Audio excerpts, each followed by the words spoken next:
အားလုံးပဲမင်္ဂလာပါနီကိုနီကိုဂျပန်နစ်ကနေကြိုဆိုလိုက်ပါတယ်ဒီနေ့ဒီဗီဒီယိုလေးမှာတော့နေ့စဉ်သုံးခဲကောလို့ခေါ်တဲ့ဂျပန်လုပ်ငန်းခွင်တွေဂျပန်ရဲ့ဒီဂျပန်လူမျိုးတွေနဲ့အတူတူအလုပ်လုပ်တဲ့အခါမှာအမြဲတမ်းကြားနေရတယ်ပုံမှန်သုံးတဲ့ယဉ်ကျေးတဲ့အသုံးအနှုန်းလေးတွေနဲ့ပတ်သက်ပြီးတော့ပြောပြပေးသွားမှာပဲဖြစ်ပါတယ်အရန်ကိုလွယ်ကူတာမှတ်လို့အားလုံးတူတူလိုက်ပါပြီးတော့ကြည့်ရှုလိုက်ကြရအောင်နော်ပထမဆုံးတစ်ခုကတော့お世話になっておりますဒုတိယတစ်ခုကお疲れ様です。တတိယတစ်ခုကご対応いただきありがとうございました。လေးခုမြောက်ကတော့よろしくお願いいたします。ငါးခုမြောက်ကいかがでしょうか。နံပါတ်6ခုမြောက်ကတော့ご確認をお願いします。အစရှိသဖြင့်လွယ်ကူတဲ့အမြဲတမ်း皆さんတို့လည်းကြားဖို့နေမယ်လို့ထင်တဲ့ဒီယဉ်ကျေးတဲ့အသုံးအနှုန်းလေးတွေပဲဖြစ်တယ်ပေါ့နော်။ဒါဆိုလို့ရှိရင်ဒီတစ်ခုချင်းစီကဘယ်လိုမျိုးခြေအနေမျိုးလေးမှာသုံးတာလဲဆိုတာလေးကိုပြပြပေးသွားချင်ပါတယ်။ပထမဆုံးတစ်ခုဖြစ်တဲ့お世話になっておりますဆိုတဲ့စကားလုံးလေးお世話になっておりますကဂျပန်ရဲ့အလုပ်ငန်းခွင်တွေမှာဖုန်းပြောတာပဲဖြစ်ဖြစ်အီးမေးလ်ပို့တာပဲဖြစ်ဖြစ်တခုခုပေါ့နော်ကိုယ့်ရဲ့လုပ်ငန်းနဲ့ပတ်သက်တဲ့တခုခုကိုအထက်လူကြီးကိုနဲ့စကားပြောတဲ့သူကကိုမေးပို့မဲ့သူကကိုဖုန်းဆက်မဲ့သူကအထက်လူကြီးပြီးတော့အခြားကုမ္ပဏီဆိုပြီးတော့ကိုယ့်ရဲ့ကုမ္ပဏီတွင်ကမဟုတ်တဲ့သူတွေကိုယ့်ရဲ့ကုမ္ပဏီတွင်ဆိုရင်အထက်လူကြီးအဲ့လိုမျိုးဆိုလို့ရှိရင်オスカレ様ですလို့မပြောဘဲနဲ့ဖုန်းဆက်တယ်ဆိုလို့ရှိရင်လည်းフォンဆက်စာဦးချင်းဖုန်းကိုစပြောတာ ਨੇ もしもしではなくて、お世話になっております。私、株式会社、何々の、吉田と申しますとか、အဲ့လိုမျိုးပြောတာမျိုးပေါ့နော်။အဲ့တော့ဒီဟာဒီအမြဲတမ်းလဲသုံးတာဖြစ်တယ်ပြီးတော့ကိုယ့်ရဲ့ပတ်ဝန်းကျင်မှာလည်းအမြဲတမ်းကြားနေရပြီးတော့လွယ်ကူတာဖြစ်တဲ့အတွက်ကြောင့်မလို့ပထမဆုံးစကားလုံးလေးအနေနဲ့ဒီစကားလုံးလေးကိုမှတ်ထားစေချင်ပါတယ်။နောက်တစ်ခုဖြစ်တဲ့ Oscar Samades Oscar Samades ကကြတော့ဆက်ဆောက်ဦးချင်းဂျပန်စာကိုလေ့လာတဲ့သူတွေဆိုလို့ရှိရင်အလုပ်ပြီးသွားတဲ့အချိန်မှာဘိုက်သွေးပါလောက်တာပဲဖြစ်ဖြစ်အလုပ်ပြီးသွားတဲ့အချိန်နောက်ဆုံးကြတော့မှပြင်ပန်းသွားပါပြီဆိုတဲ့အဓိပ္ပာယ်နဲ့ပြောရဲဆိုပြီးတော့အားလုံးလည်းလေ့လာခဲ့ရမယ်လို့ထင်တယ်ပေါ့နော်အဲ့ဒီအခါမှာဒီဟာကိုနည်းနည်းလေးထပ်ပြီးတော့အဲ့ဒါလည်းမှားတာမဟုတ်ဘဲနဲ့အဲ့ဒီအချိန်တွေမှာလည်းသုံးတယ်ပြီးအလုပ်ပြီးဆုံးသွားတဲ့အချိန်မှာပြန်ကန်နေမှာပဲဖြစ်ဖြစ် Oscar Samades ဆိုပြီးတော့ပြောတယ်ဒါကလည်းပုံမှန်ပဲပေါ့နော်အဲ့ဒါဟိုမှာနောက်တစ်မျိုးအနေနဲ့ကြတော့လုပ်ဖို့ခိုင်းဖက်အချင်းချင်းစာတစ်ခုခုပို့ချင်တယ်စကားတစ်ခုခုပြောမယ်နောက်တစ်ခါကျတော့ကိုယ့်ရဲ့လုပ်ဖို့ခိုင်းဖက်ကိုတယောက်ယောက်ကိုကနေပြီးတော့ဖုန်းလန်းဆက်တာမျိုးဖြစ်ဖြစ်စာလန်းပို့တာပဲဖြစ်ဖြစ်အဲ့လိုခါမျိုးတွေမှာဒီကိုနစ်ချီဝါတော့ကွန်ဘန်ဝါတို့တောင်းတာမျိုးမဟုတ်ဘဲနဲ့ mush mush ဆိုပြီးပြောတာမျိုးထပ်စားလို့ရှိရင်ဂျပန်လူမျိုးတွေကဖုန်းဆက်လိုက်တာနဲ့စကလေးဆာမဒစ်ဆိုပြီးပြောတာကပို့ပြီးတော့များပါတယ်အဲ့တော့ဒီဟာလေးကကြတော့လွယ်ကူပြီးတော့နောက်ထပ်သုံးလို့ရတယ်ဒီလိုချင်းတွေမှာလည်းသုံးလို့ရတယ်ဆိုတာမျိုးလေးကိုပြပြပေးချင်တာပါနောက်တစ်ခုဖြစ်တဲ့ကိုတိုင်ဝိတတကီအရိယတိုဇိုင်မတ်တာဆိုပြီးတော့ပြောတဲ့ဟာကြတော့ကိုကနေပြီးတော့ကိစ္စတစ်ခုခုကိုတစ်ဖက်လူကိုတောင်းဆိုလိုက်တာတောင်းဆိုလိုက်တဲ့ကိစ္စကိုအထက်လူကြီးပဲဖြစ်ဖြစ်ကိုယ့်ရဲ့လုပ်ဖော်ကိုင်ဖက်ပဲဖြစ်ဖြစ်ပေါ့နော်ဒါကြတော့တတ်မှတ်တော့မထားဘူးပေါ့နော်ရင်ကြီးရဲ့အနေနဲ့ကျေးဇူးတင်ပါတယ်ဆိုပြီးတော့ပြောချင်တာပဲပေါ့နော်လုပ်ပေးရတဲ့အတွက်ကြောင့်မလို့ကျေးဇူးတင်တယ်အရိယတိုဇိုင်မတ်တာဆိုပြီးတော့ပြောချင်တာအရိယတိုဇိုင်မတ်ဆိုပြီးတော့ပြောတာမဟုတ်ဘဲနဲ့ပို့ပြီးတော့လုပ်ငန်းခွင်အသုံးနှုန်းဆက်နဲ့စကားလုံးကိုပြောချင်တယ်ဆိုလို့ရှိရင်အထူးသဖြင့်တော့စာပို့တာတို့အီးမေးလ်ပို့တာတို့မှာသုံးတာတော့ပို့ပြီးတော့များပါတယ်ကိုတိုင်ဝိတတကီありがとうございましたဆိုပြီးတော့ပြောတာမျိုးလေးရှိပါတယ်နောက်ထပ်လွယ်လွယ်လေးနဲ့ထပ်မှတ်လို့ရမယ့်ဟာကတော့ဂျပန်စာစပြီးလေ့လာရဲ့အရန်ကိုလွယ်ကူတဲ့よろしくお願いいたしますဆိုတဲ့စကားလုံးပဲဖြစ်တယ်ပေါ့နော်ဒီよろしくお願いいたしますဆိုတာကအရန်ကိုတုံးရရဲ့နောက်တစ်ခုကကြတော့ဘယ်တော့မှလည်းမရောပဲနဲ့အဆုံးသတ်မှာစကားတစ်ခုခုပြောတာပဲဖြစ်ဖြစ်ကိစ္စတစ်ခုခုပြောတာပဲဖြစ်ဖြစ်ဖုန်းပဲဖြစ်ဖြစ်အီးမေးလ်ပဲဖြစ်ဖြစ်ဘယ်နေရာမှာမဆိုပေါ့နော်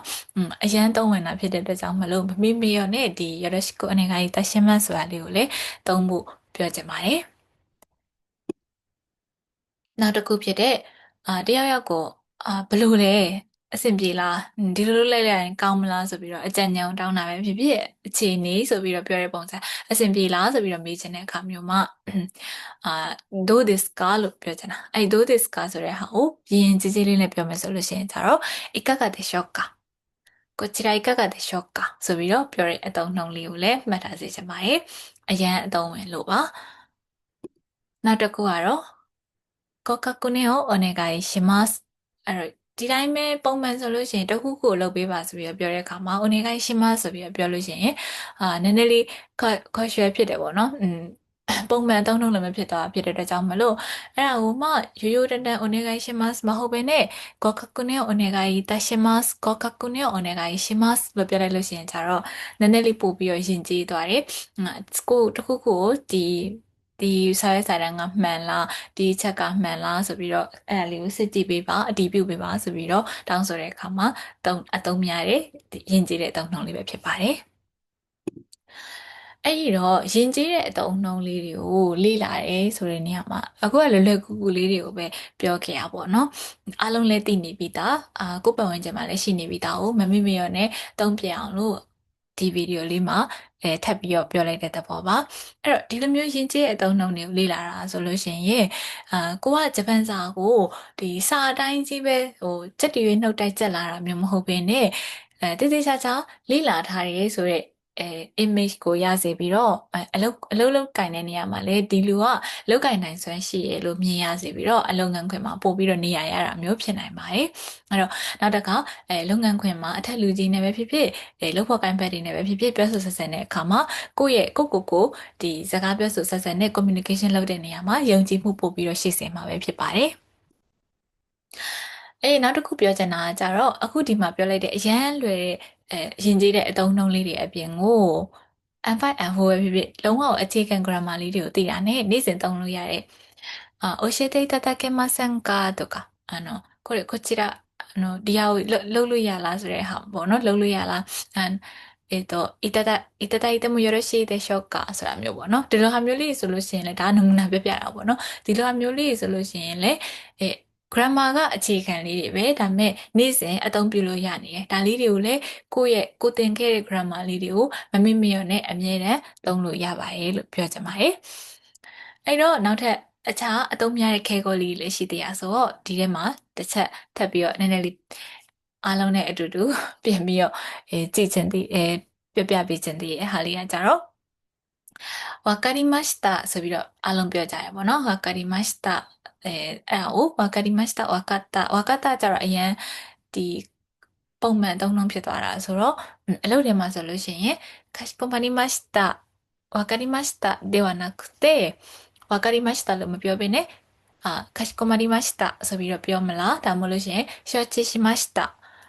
သိပါပြီကောင်းပါပြီနားလည်ပါပြီဆိုတဲ့ဟာကိုပဲかしこまりました承知しました承知いたしましたဆိုပြီးတော့ပြောတာကပို့ပြီးတော့ကိုပို့ပြီးတော့လောက်ကင်နိုင်စွမ်းရှိတဲ့သူပို့ပြီးတော့ထက်မြက်တယ်လို့မြင်ရစေတယ်ပေါ့နော်နောက်တစ်ခုကအထက်လူကြီးတွေကဆိုလို့ရှိရင်ဂျပန်တွေကပို့ပြီးတော့တင်းကျပ်လေးရှိတာဖြစ်တဲ့အတွက်ကြောင့်မလို့တစ်ခုခုကိုကတောင်းပန်ခြင်းတဲ့အခါမျိုးမှာကိုယ့်ရဲ့လောက်ဖို့ကိုင်ဘက်အချင်းချင်းတို့ရင်းနှီးရသူဆိုလို့ရှိရင်တော့စီမဆန်ကွန်မန့်နာဆိုင်ဆိုပြီးတော့ပြောလိုက်တာအဆင်ပြေပေမဲ့အထက်လူကြီးတွေဆိုလို့ရှိရင်တော့ဒီပို့ပြီးတော့မရင်းနှီးရသူတွေလို့ဆိုလို့ရှိရင်တော့တိတိကျကျလေးすみません、ごめんなさいじゃなくて、申し訳ございません、申し訳ありませんဆိုပြီးတော့ပြောတာကပို့ပြီးတော့ကိုသူတို့ကသဘောကျနှစ်သက်လာစေတယ်ပေါ့နော်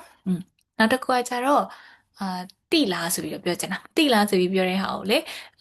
してますかဆိုတာမျိုးမဟုတ်ဘဲနဲ့ご存知でしょうかご存知でしょうかဆိုပြီးတော့ပြောလိုက်တာကပို့ပြီးတော့ image ကိုပိုကောင်းစေပါတယ်နောက်တစ်ခါတခုခုကိုခွင့်ပြုပါဆိုပြီးတော့ပြောတယ်တစ်စိတ်လောက်ပါဆိုပြီးပြောတဲ့အခါမှာすいませんဆိုပြီးပြောတာထက်စားလို့ရှိရင်လေ失礼いたしますဆိုပြီးပြောလိုက်တာကပို့ပြီးတော့ကိုယ့်အတွက်ပုံရိပ်ကောင်းစေရပေါ့နော်失礼いたしますဆိုပြီးပြောလိုက်တာသူကယဉ်ကျေးလိုက်တာဆိုတဲ့ပုံစံမျိုးဘာမှတော့ကိုကထရီထူပြောင်းပြီးတော့ပြောလိုက်ရတာမျိုးတအားကြီးပိုခက်တဲ့စကားလုံးကိုသုံးလိုက်တာလည်းမဟုတ်ဘဲနဲ့ဒါပေမဲ့ပို့ပြီးတော့ကိုယ့်ရဲ့ပုံရိပ်ကကြတော့တအားတက်သွားတယ်ပေါ့နော်နောက်တစ်ခါကျတော့大丈夫ですかဆိုတဲ့ပုံစံမျိုးလိုပဲပြောရမလားいいですかဆိုပြီးတော့မေးတဲ့ပုံစံမျိုးပေါ့ရလားအဆင်ပြေလားဆိုတဲ့ပုံစံမျိုး လုပ်ငန်းခွင်မှာပြောတဲ့အခါကြလို့ရှိရင်တော့よろしいでしょうかよろしいですかよろしいでしょうかကပို့ပြီးတော့အသုံးများရလို့ထင်ပါတယ်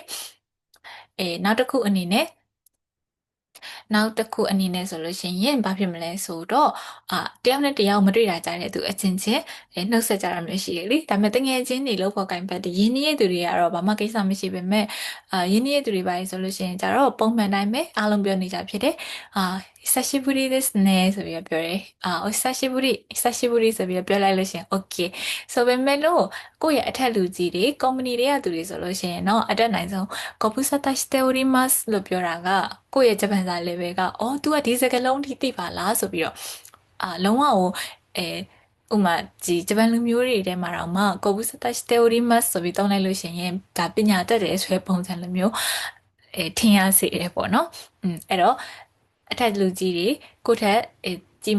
တခြားကုမ္ပဏီကလူတွေပဲဖြစ်ဖြစ်ကိုနဲ့ရင်းနှီးတာမျိုးမဟုတ်ဘူးဆိုလို့ရှိရင်တော့久しぶりじゃなくて